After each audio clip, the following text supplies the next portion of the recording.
Watch this. No way!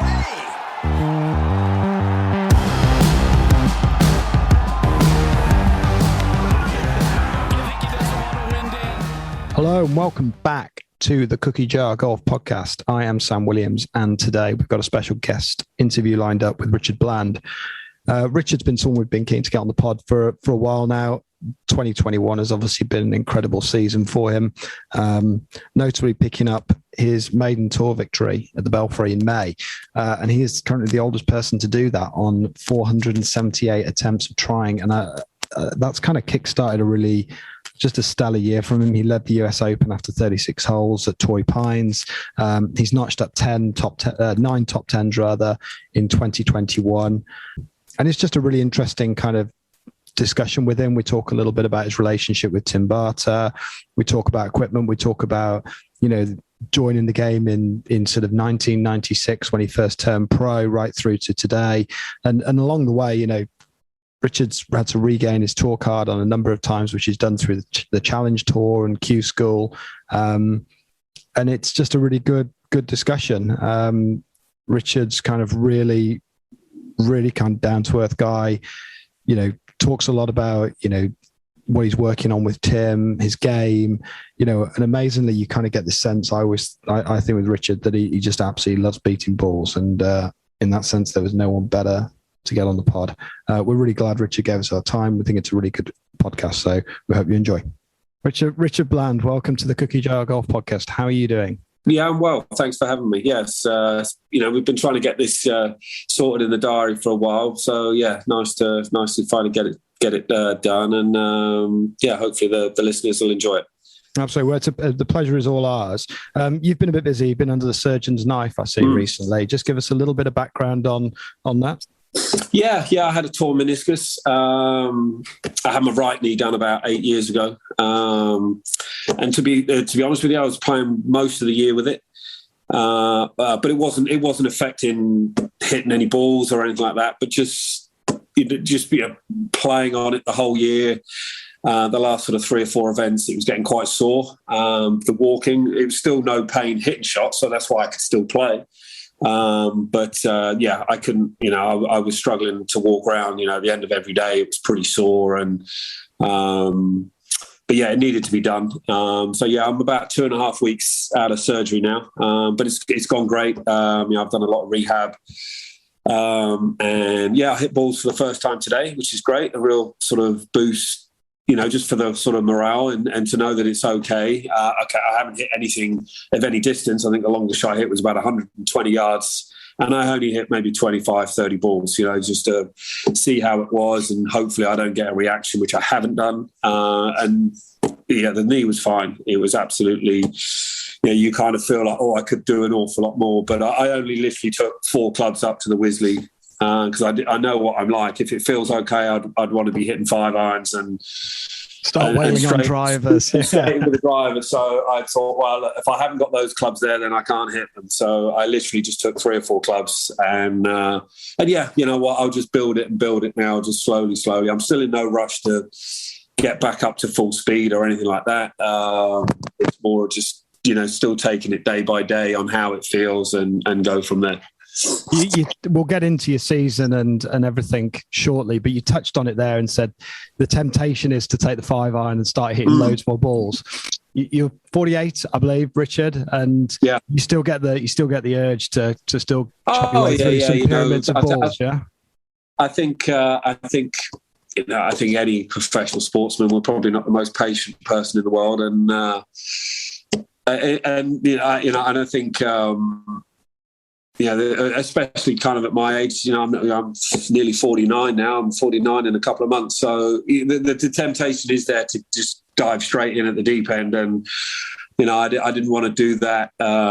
It was just purely right. You know what? I'm in no rush. I've still got 5 weeks until the next event. Sorry.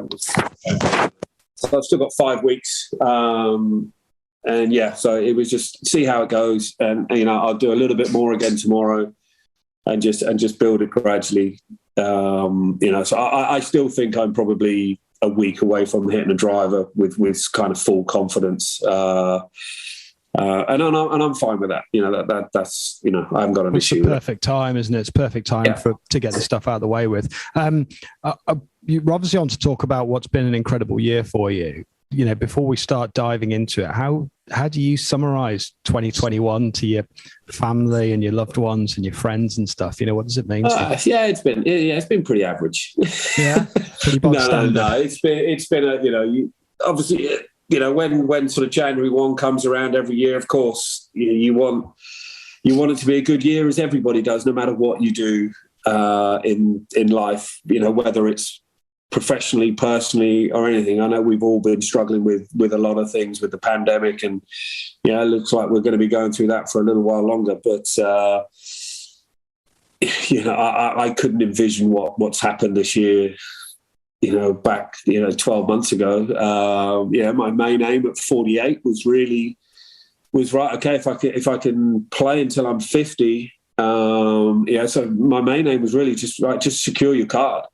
If I can stay competitive until I decide to go and play senior tour or Champions Tour in America, that was really my main aim, because that was where my sort of focus was starting to sort of shift to. It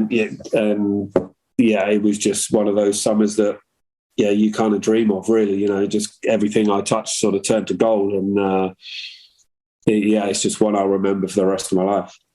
Yeah, I think there's a lot of people that watched. It was a Saturday finish, wasn't it? I seem to remember at the Belfry. Yeah. I can't remember why, but it was a Saturday, and it was a pretty grim, miserable day. The weather was coming down.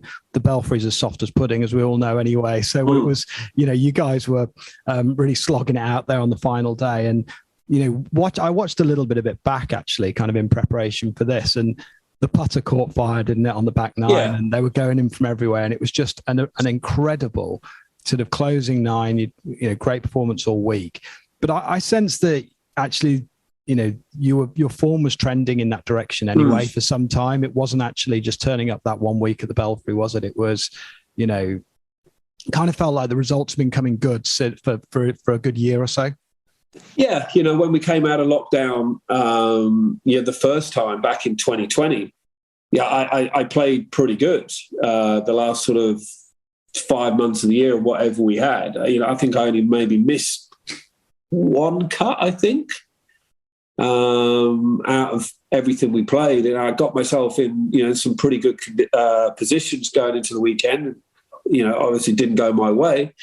But I played really solid. And then I came out the start of the year. I've never really been a sort of early year player. It's always been kind of probably from May, June, July onwards. I tend to play my better golf. I don't know why. Is that scheduled? Is that know, kind of the rotor you're on? Yeah. I don't know. Just the Middle East has never really been a sort of happy hunting ground for me. Why, I don't know. It's warm. That normally would, being a little bit older, that should suit me, because, I was in my sort of brittle bones. They tend to work a little bit better when it's warmer. I've just never really been an early form player. I've sort of built up through the year. And it was kind of a bit of the case of that this year as well. I had a couple of decent results. We played five events because it was still tough to travel. So we played sort of, I think it was in Austria and then Gran Canaria and then 2 in Tenerife. I'd had a top 10. I had a good Sunday in the last event in Tenerife. I think I shot 65, on Sunday before British Masters. So, I felt like I was playing all right. Tenerife was not really my kind of course. It was a bit of a bomber's paradise. I wasn't really expecting to do that well around there. But it was nice to finish sort of that trip off well. And I still think the key thing for me going into the British Masters is I came home. A lot of guys just went straight from the airport to the hotel, but I decided to come home. My girlfriend, Kate, she came and picked me up. She drove up to Birmingham Airport at like 2 a.m. to pick us up. And I tested and then went home. And we got home about 4 o'clock in the morning. And then I drove back to the Belfry the next day at about midday.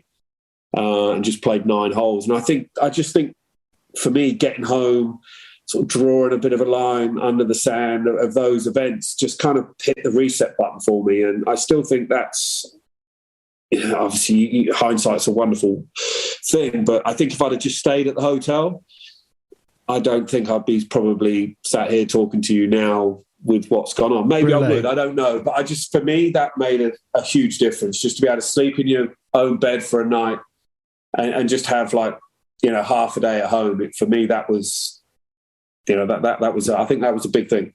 And that's the trick, isn't it, on the European tour, is it's country to country so much that, sometimes you need that kind of little bit of, reset buttons. Yeah, and out of the pandemic, we've always had that, because I live 20 minutes from Heathrow or Gatwick, you can always get home.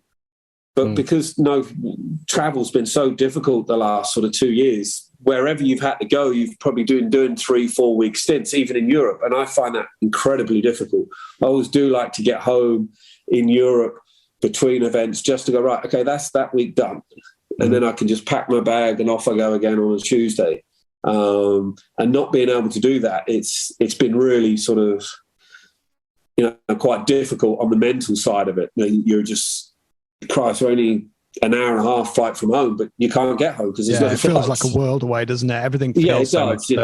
I'm not I was happy that we were back playing. I know a lot of people have, have had a lot tougher time than us golfers have, and and I'll always be grateful for that.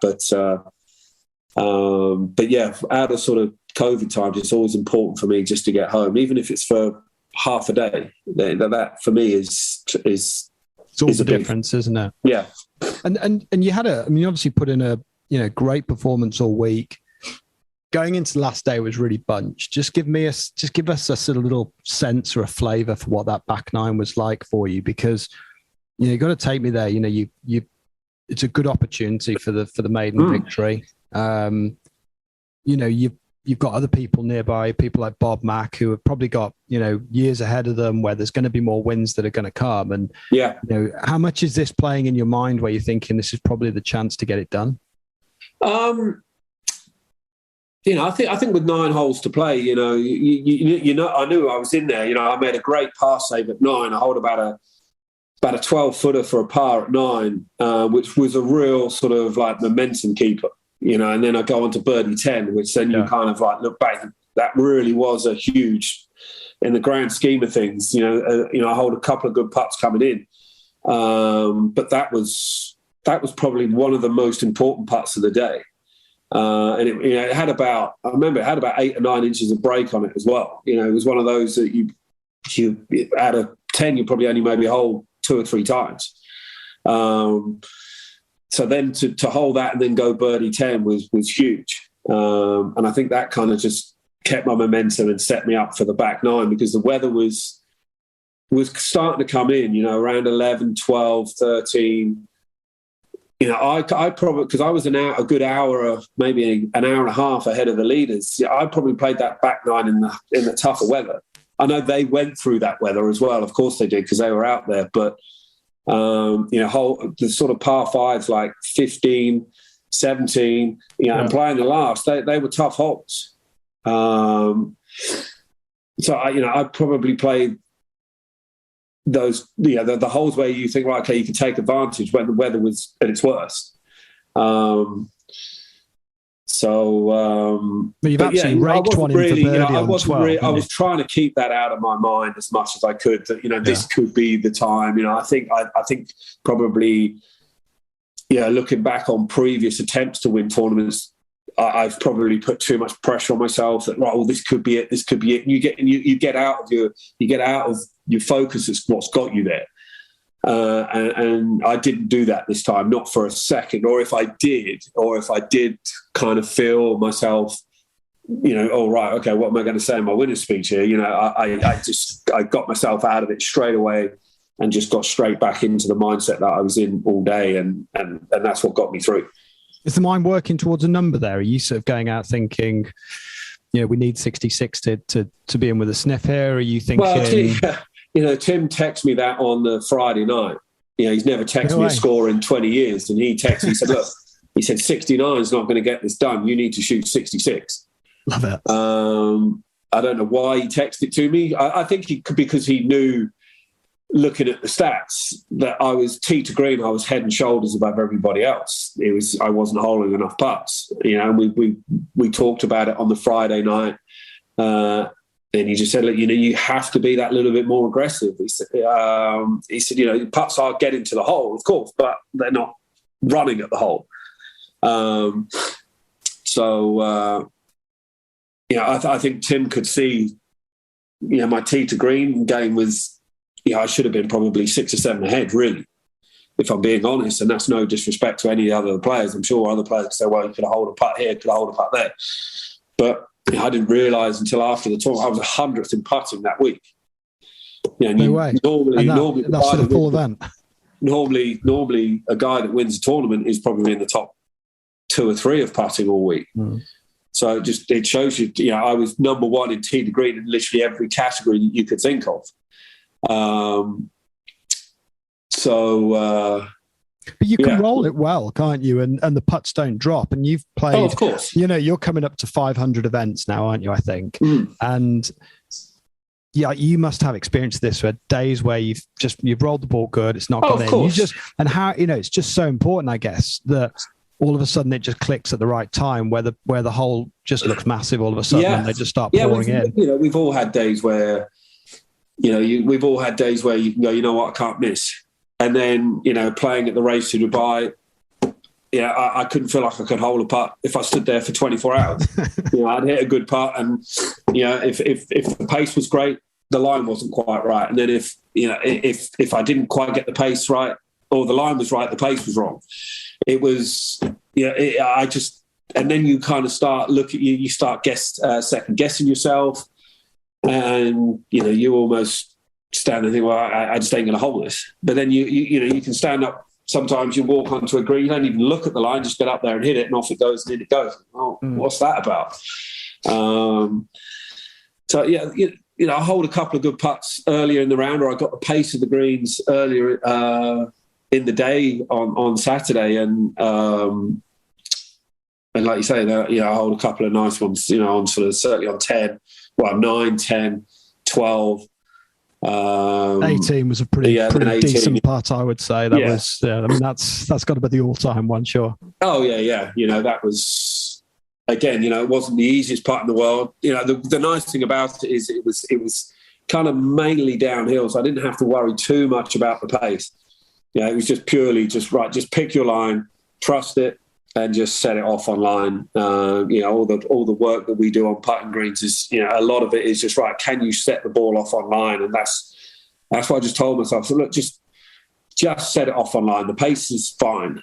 I haven't really got to worry too much about that. It was, fortunately I did, and like you say, the rest is history, I guess. There's one shot I want to ask you about that week, and it's in the playoff. It's the approach that you left with on 18, and I think I seem to recall the ball was buried down in a divot, and you've had to absolutely gouge away at it. Do you kind of get to that ball then and just think, this is hopeless? It's all against me. I mean, yeah, I hit the tee shot. I was probably about 10 or 15 yards too far right of where I really wanted to go. I could see from the tee shot that it just looked like it had run out of fairway. So you get up there and obviously as I got closer, you can't really see a huge amount of the ball. And the thing was, because it was preferred lies, I was more worried that, walking to the ball, because I knew it probably just run out. I can't then prefer my lie. That, if there's some mud on it, especially crossing water. But then, of course, then you get close and you can see that the ball was just sat down. And then it was just kind of in because it was still early in the year, May-ish. Sometimes, grass doesn't, grows maybe at different speeds. It was just got into a part where, grass hadn't really grown. It's just like a bit of an old sort of depression. But the worst thing about it is it was at the back of the depression. So, and I had then a tuft of grass sort of sat right behind the ball. If it was at the front, so nearer the flag, probably wouldn't have been that bad. but because it was at the back, then I can't get the leading edge of the club sort of low enough on the ball. And it's only 230 carry as well, isn't it? I mean, it's not like, it's... Yeah. So the thing was as well, you're kind of like, really? Now you're giving me this, really?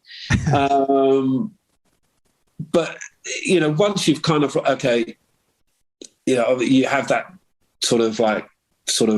why me sort of for 5 seconds, they're right, okay, well, I've got to hit the ball at some point. I've got to, I can't just say, oh, look, you know what, I'm not going to play from here. You've got to hit it. So you soon sort of switch to, right, okay, how are we going to do this?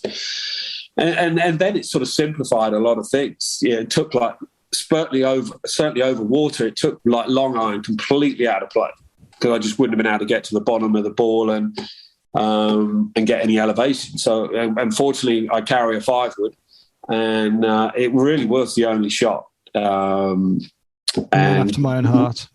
And with it being sort of cold and dampish, I knew it was never going to go you weren't going to get full distance out of it, not out of that light. And it was just then, right, okay, just make the best contact you can, and just anything right at the hole was fine. Anything stayed dry, and anything right at the hole, because the pin was tight left. Right, okay, I've got a shot. I can still make 4. And that was the thing for me. Right, okay, well, make sure, don't just give it to him with a soft bogey here. Just make him make 3. If you're going to lose, right, okay, make him win it. Unfortunately, it came out great, and rest is history. Yeah, as we say. And that kind of sets fire then to a really big season, because you've had an absolute fistful of top 10s. You've had, things like the US Open, where you've had a great showing there again. Just is there like a piece in here where almost winning sort of unlocks a level of confidence, or is it just actually the game was already there and we're just kind of continuing on the same stuff with Tim? What do you know? What sort of continues that trajectory for you, if you will? Yeah, I think obviously you get the confidence of winning. Of course you do. But yeah, I knew my game was in very good shape. And I think, winning just kind of cemented that feeling. Yeah, I think I took a week off straight after the British Masters, and then went to Denmark. And I practiced a little bit towards the end of the week, but not, I wasn't really sort of practicing as such as, it was just really because I'd taken 3 or 4 or 5 days off. It was just right, okay, just get back swinging the club. When I got to Denmark, the swing just felt exactly where I left it. But I think that's testament to the work that, that Tim's done and we've both done, that I can do that. Even like today, I've not hit a ball for a month, and, just looking at it, you think, okay, the lines of that look fine. And Tim called me just about something else. He said, oh, so I saw that video you put online. He said, Christ, you don't need to see me. I will, but I think that's just testament to the work that we've done over the years of just ingraining the right things for me. That I've got a golf swing now that's very, very low maintenance.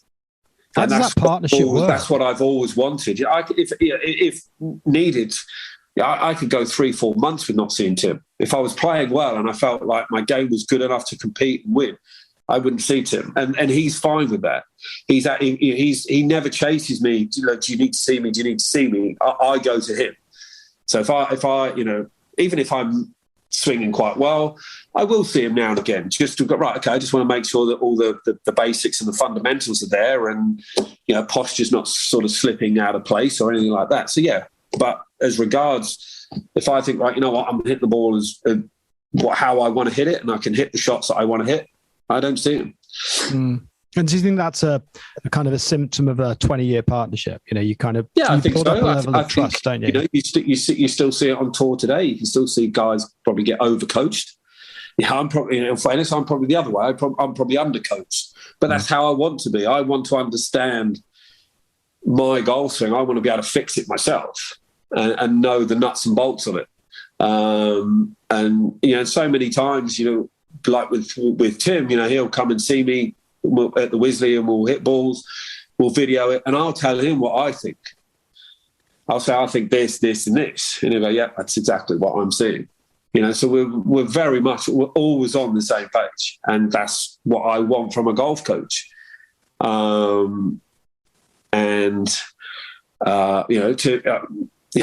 He's not the best coach in the world, but he's the best coach in the world for me. And that's what means everything to me. And, I think Tim is one of the best coaches in the world. He'll say he's not, but to me, he is. And, we've got a great relationship, professionally and, off the golf course. He's a very close friend of mine. And that's something, we will always be, no matter when I finish playing, we'll always be close friends.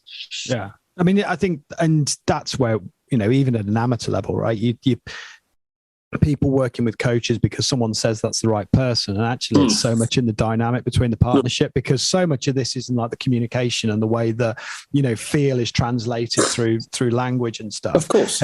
You talked there about over coaching. Again, benefit of, 25 years experience out there on tour. Do you kind of see guys week in, week out, you see them on the range and think, he's trying something new again. This guy's he's got the glove under his armpit, or he's got the tin cup gear out again. What's going on? You kind of see it. I only see what I see, but you see so many lads getting coached on sort of Wednesday afternoon. And sometimes I get that you need that, if you're struggling, if you really are struggling with something and you can't do something, you might need your coach there more times than you would want to. Me personally, I very, very rarely do I see Tim at a tournament. Very rare. But that's something that we've found out over the years. There's been times when he's come to see me. I might have played on a Thursday morning, played quite nicely, and he's just walking down the range because he's working with Sky, and he'll stop and have a chat. And, we've how'd you play? This, that, and the other. Yeah, okay, this, that. And I'll hit a couple of shots here and there, not just for him to have a look at, but, because I'm just there and I'm hitting balls, but I'm not maybe fully focused. And you make a couple of sloppy swings and he'll just like, it looks like this, it looks like that. The next thing I'm in a lesson and I don't want to be. And I've shot 73 the next day and I've gone home. And I'm like, I don't know what's going on here. And I can't remember when it happened. I said, if you see me, and you want to have a chat about how I played, fine. We'll go and have a coffee at the back of the range and we'll have a chat. I said, but that is not going to happen again. You're not going to come and then say, this, that, and the other. So we just basically said, right, what works best for us is that I hardly see him at a tournament. I always do my work with him away from tournaments. If I feel I need to see him, I'm struggling with something, then right, fine, I'll see him. But normally now it's a 10-minute fix. It's just right, okay, that's just slipped slightly, right, just work on that. There's the drill for that, right, just do that for half an hour and you should be good to go. And it usually is. So that's what we've always wanted. He's the same, he just wants something that's as low maintenance as you possibly can. He always tries to say he's trying to make himself redundant. So that you don't need to be coached. Your golf swing it looks after itself in a lot of ways.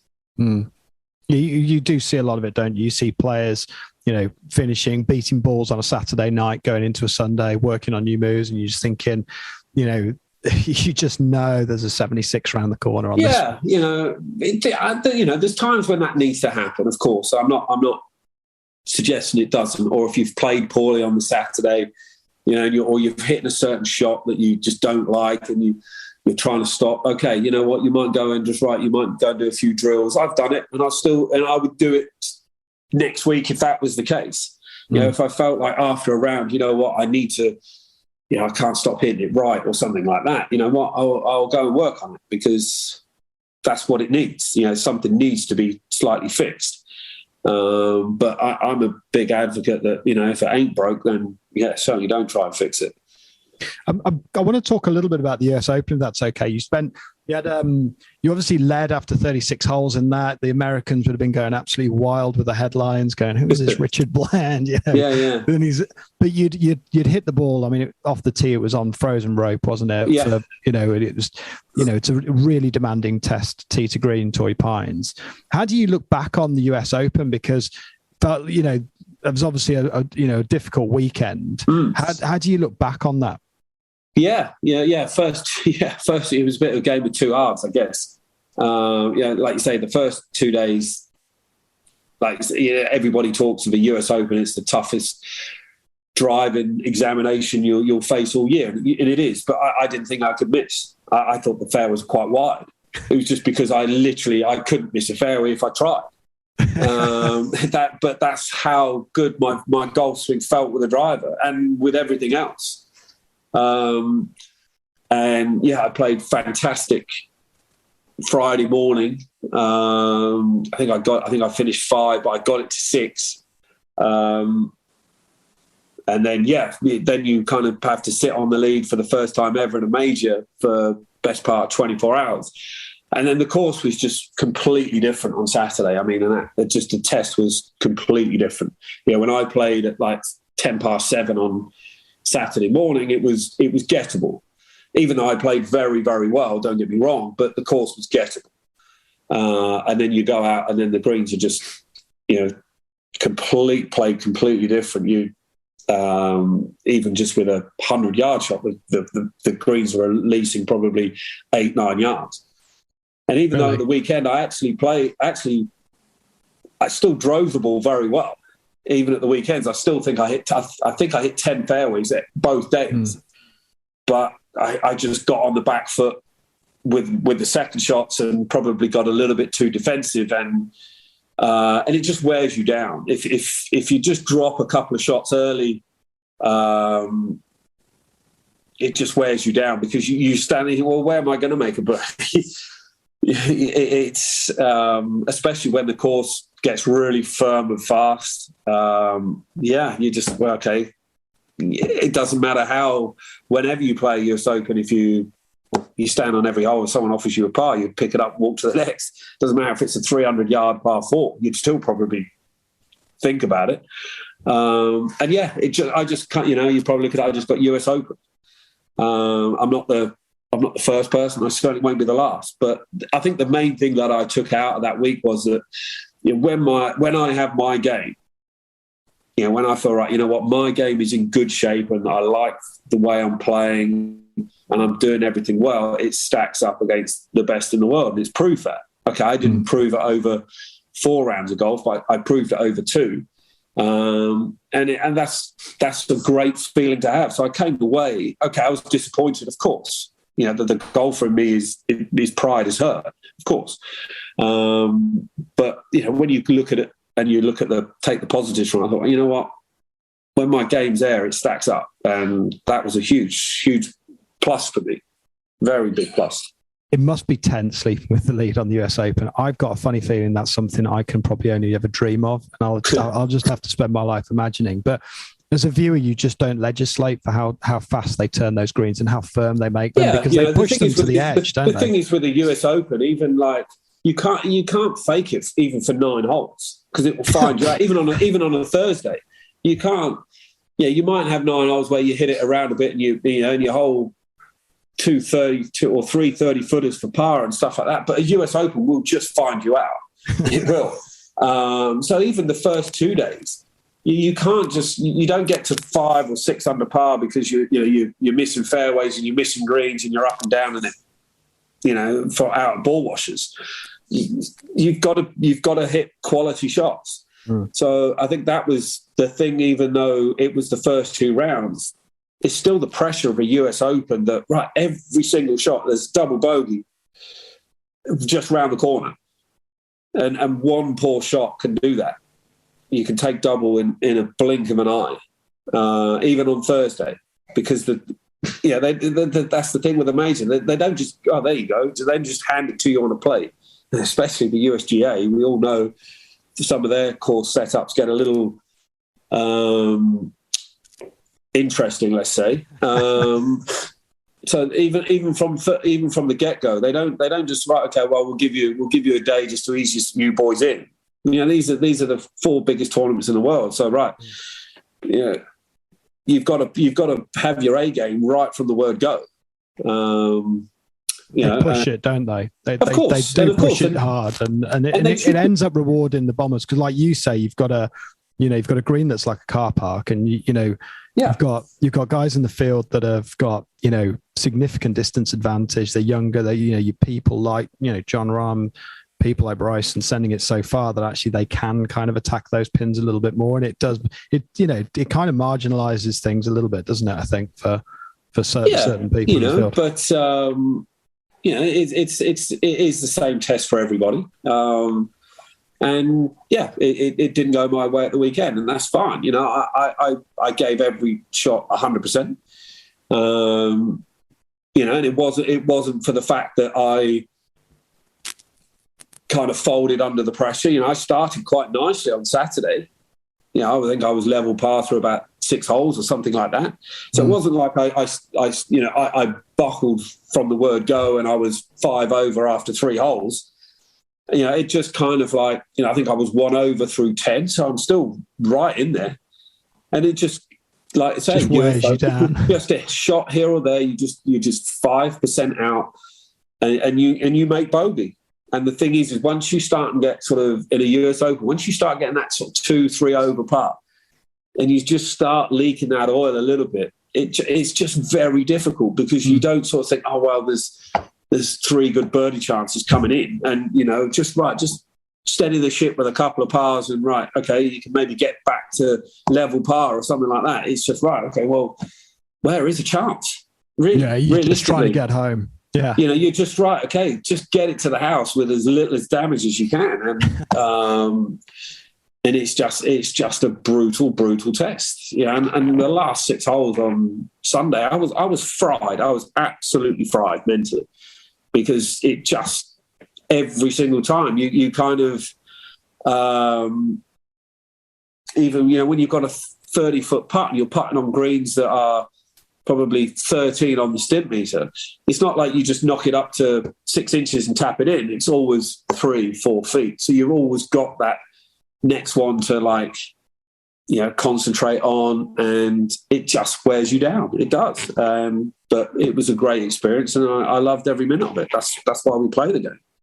I suppose probably a pretty good insight as well into, the guys that are coming through now, and 25 years ago, you started playing professional golf. I got, it's a different world we're in now, I guess. I'm kind of thinking an 18-year-old Richard Bland, coming hot onto the scene in 2021. It's an altogether different game, right? Do you kind of feel that when you go to weeks like that, or? Oh yeah, definitely. You look at the guys now. They're just, they're all bombers, and they can fit through the gap of the door. It's not like they're, muscle bound or anything like that, but they're just taught differently now. They are just right from the word go. Just hit it as far as you can. Straighten it out later, but just hit it as far as you can. So that's what they are sort of bred to do. You see some of these guys, the Hogarths, Minwoo Lee. They're not big guys, but geez, do they move it? Wilco Nina, but he's probably 10 stone dripping wet. Yeah, but it's just got his levers, his width is just incredible, unbelievable. And it's just so if I was starting out again, it would just be right. Just hit it as far as you physically can, and then you will. As your technique improves and your body gets stronger to control it, you'll straighten it out, but just hit it as hard and as far as you can, because that's what the game is now today, and it will only be more and more like that. And I assume guys that are maybe coming through, amateurs that are starting to come through in the England scene and that kind of thing, they're probably in the gym at 14, 15 years old. We were never like that. When I played for England with Howler and people, we never had like fitness trainers or anything like that. If you did have one, you were probably looked at and go, what's wrong with you? if you weren't tucking into a full English every morning, it was, now it's a lot different. Everybody's looking after themselves a lot better, what they're eating. And just getting physically stronger. And I don't see it changing anytime soon. Well, it kind of begs an interesting question. I'm always keen to get people's views on this, but it's where you stand on the equipment debate, because those people you're talking about have been brought up on a diet of, max driver head size, ultimate forgiveness, go at it as hard as you can. Yeah. You were brought up on a diet of, small-headed drivers. You need to be able to shot shape. You need to be able to strike it pure. You can't miss the middle of the face. How do you sit there and look at it now and look at things like the distance debate? It's a tough one, really. Where do you go from here? They've probably let it go so far. Where do you go? I don't know. Do you rein the ball back in? You talk about, do you have a professional ball? So it goes maybe 30% less or something like that. But then you get tournaments like, say, the Open. How can an amateur then qualify for the Open if he's allowed to use a ball, a normal, say, Titleist Pro V ball, and then no free ads on the pod, and then he's got to peg a ball up on Thursday that he's never used before. That's going to be unfair. He's got no chance. Mm. And the thing is, with guys just getting physically stronger, if you suddenly start making the head smaller, they're going to find a way to get it out there. They are. So, when I'm sort of playing and you play with someone that hits it a long way, and you've got people stood behind you, spectators and what have you, and they let one go, you hear what I wish I could hit a ball like that. They're impressed by it. So you kind of go, well, why are you trying to stop that? Mm. We are trying to, we want to entertain spectators. Of course we do. That's why they're there. We're there to showcase golf and to showcase our skills, and to hit the ball a long way is a skill. You've got to be able to physically move that club head very fast to hit the ball a long way. So it is a skill, and it's something that everybody can work on. Everybody can be stronger. Everyone can be fitter if they choose to be. So it's a real, it's a real sort of head scratcher, really. I don't know. I think as regards with the driver, I think they've got it as far as they're going to go. With drivers, I don't think you're going to get now a new driver comes out next year and you're going to find that 15 to 20 yards. You're all looking. It'll be in the marketing, though. I think you had that maybe 15 years ago. When the head sizes went really big and they were using different materials and that kind of thing. Yes, we had that sort of like huge leap in distance. Whereas now, I think you're probably, manufacturers are probably looking more aerodynamically to move so the club can move faster, and it's going to come from the player himself. Whereas before, the club head did a lot with a trampoline effect, that kind of thing. That was a big leap forward. So I don't think you're going to see a huge amount it change now. If they said, right, okay, it stays where it is, we're not going to change anything. It's basically going to come from the player's physicality than more the technical side. I think he's just going to get bigger and stronger and move the club head faster, rather than the club doing a lot of the work as well. Yeah. And the games just feels like there's a constant cycle of change, and if it's not the equipment one day, or someone's trying a new move the next, one of the big things obviously recently is the DP World Tour announcement, and what that means. And I'm thinking here, you've played at different tours as well throughout your career. I mean, amazingly, I think regained your European Tour card, or gained the European Tour card 5 times. Most recently, 2018, was it 2019 when 2019, I got it back. 2019, getting it back, and you'll have all the, I guess, the scars from kind of spending time at Q School and Challenge Tour, and immense resilience through the process. How do you look at, DP World Tour and what that means and, what that looks like going into next year? Because, to a certain extent, is there going to be like a bit of a drip down effect, do you think, or will it just bolster the top money in the top events? I think Keith has done an unbelievable job over the past 2 years with the pandemic. I think maybe if other people were in charge, we might not have even had a tour. Since he's come on board, some of the changes that he's made have been, I personally, I think it's been fantastic. Okay, there might be some people that disagree, but okay, everybody has their own opinion. But with DP World coming on as well, again, I think it only gives us more strength. And we're up against the US Tour, which is just an unbelievably huge organisation, and we struggle to compete with it. Because we're playing in so many different countries, and we go to some countries, say like Czech Republic, where golf is still in its infancy. And so people don't really know about it a huge amount. So how can we go and play there for $5-6 million? We can't. No one's going to put the money up because they might not get people through the gate. You're not going to sell it to the TV around the world because it's just not really a big sport in that country. So we are trying to grow the game, around Europe more, around the world. So I think he's done a fantastic job. I'm probably not going to maybe see the real rewards of the DP Tour. Yes, I'm exempt for 2 more years. Hopefully I'm going to go to Champions Tour end of next year and try and qualify. And that's where I see my future. But I will always be, internally grateful to the European Tour for what they've done. And, it's been a fantastic tour to play, and it will be in the future. And, we've got some great talent coming through, and it's